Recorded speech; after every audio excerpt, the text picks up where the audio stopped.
Day 1, Project Wealth 101. Pasok tayo sa eskwelahan sa second subject dahil absent tayo sa kanina at dalawa lang naman ang subject namin sa ngayon. Nagbihis ako kila Lola at napulit ng pulit dahil sobrang init ko naglalakad ako kanina. I realize ang paghihintay ng jeep ay isang halimbawa ng consistency. Bago mo makuha yung isang bagay, kailangan mo magtiyagaan, paghirapan, at tiisin bago makuha. Pagkalipas ng ilang minuto, nakasakay din ako ng jeep. Hindi ko expected na makasabay ko sa sakyan ang kaklase ko ng senior high. At same school kami. At pag sa baba ng jeep ay sabay kami. At dahil maaga pa guys, tumambay muna ako hindi dito. pa naman nag-uumpisa ang aming klase dahil maaga pa. Kaya ito, uminom naman tayo ng Juice para naman ma-refresh ang ating utak sa sobrang init habang naglalakad tayo dito para makatipid. Sobrang aga. After 1 hour, not expected, nag-uumpisa na pala ang klase.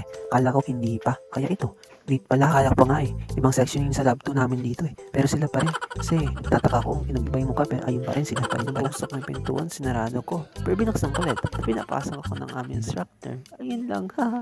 Ang lang ko na. Second subject to guys, programming pa.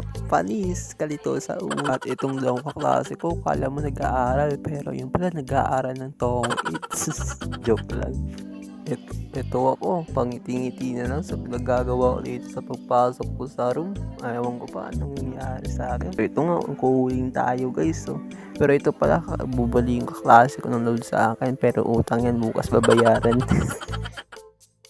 By the way, ang pagiging loader yung isang side hustle ko dito sa school para naman may extra income tayo guys. After class, tambay ulit tayo dito kasi umuulan. And then, umuwi na.